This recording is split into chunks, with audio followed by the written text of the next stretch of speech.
क्या आप जानते हैं कि जो हम लोहे की हथौड़ियां, जंजीरें और मजबूत चीजें इस्तेमाल करते हैं, ये सारा लोहा जो जमीन पर मौजूद है, ये जमीन का अपना नहीं बल्कि ये सितारों यानी कि स्टार्स से आया है। अब शायद आपको ये झूठ लगे, लेकिन ये एक सच है। जमीन पर जो लोहा आज मौजूद है, ये असल में करोड़ों अरबों साल पहले सितारों की जिंदगी खत्म होने के बाद, यानी कि एक बड़े स्टार के फटने के बाद उनके उड़ते हुए टुकड़े थे जो जमीन पर बहुत बड़ी मिकदार में मेटेओर्स की शक्ल में गिरते रहे। यानी जमीन पर इनकी बेतहाशा बारिश हुई और तब जमीन गर्म हालत में थी, लिहाजा ये मेटेओर जमीन पर गिरने के बाद जमीन की गहराइयों में उतरते गए और ये लोहा जमीन की इतनी गहराइयों में उतर गया कि ये जमीन के बीच तक यानी कि इसकी कोर तक पहुंच गया, जो कि आज भी मौजूद है लेकिन पिघली हुई हालत में। क्योंकि जो जमीन का बीच है यानी कि जो इसका कोर है, उसका टेम्परेचर तकरीबन 5000 डिग्री सेंटीग्रेड से भी ज्यादा है। और यहाँ पर लोहे के मुतालिक आपको एक अजीब बात ये बताऊं कि इजिप्ट यानी मिस्र के एहराम से एक खंजर ऐसा मिला था कि जो लोहे का बना हुआ था और ये 3300 साल पुराना था। लेकिन यहाँ पर सबसे हैरत की बात ये थी कि इसको जंग नहीं लगा था। तो जब उस खंजर के लोहे पर तहकीक की गई तो मालूम हुआ कि ये बहुत अलग किस्म का लोहा है जो हमारी जमीन पर मौजूद ही नहीं है। दरअसल वो किसी और किस्म के मेटेओर का टुकड़ा है, यानी कि आसमानी चट्टान का टुकड़ा है। और लोहे का बना हुआ ये खंजर खास तौर पे बादशाह के लिए बनाया गया था। अलबत्ता साइंसदानों का ख्याल है कि अंटार्कटिका में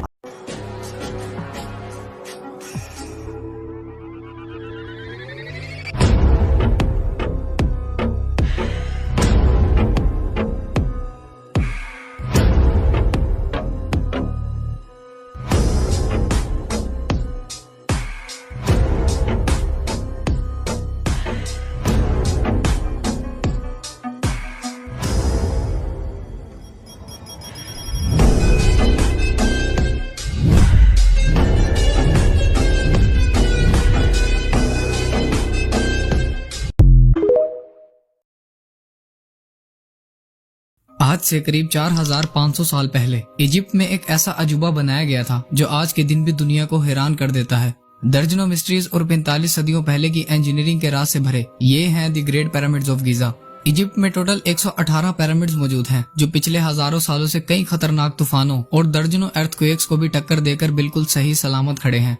14th सेंचुरी में 8 अगस्त 1303 को आने वाला अर्थक्वेक वो वाहिद अर्थक्वेक था जिसने द ग्रेट पिरामिड की सिर्फ आउटर लेयर पर मौजूद पत्थरों को मामूली नुकसान पहुंचाया था। ये अर्थक्वेक 6.5 मैग्नीट्यूड का था जो बड़ी से बड़ी बिल्डिंग्स को भी तबाह करने की सलाहियत रखता है। लेकिन मजाल है कि इस अर्थक्वेक से पिरामिड्स पर सिर्फ मामूली नुकसान के अलावा कोई आंच भी आई हो। वैसे तो इजिप्ट में 118 पिरामिड्स मौजूद हैं, लेकिन इनमें से सबसे ऊंचा pyramid the great pyramid of Giza कहलाता है जो 13 एकड़ के एरिया पर फैला हुआ है, जिसमें 4-5 नहीं बल्कि पूरे 20 ओलंपिक स्विमिंग पूल्स या फिर 9 फुटबॉल फील्ड्स पूरी आ सकती हैं। 147 मीटर की हाइट पर बना इंसानों का बनाया गया ये सबसे ऊंचा पिरामिड है जो पूरे 3800 सालों तक जमीन पर इंसानों की बनाई गई सबसे ऊंची चीज में शुमार रहा।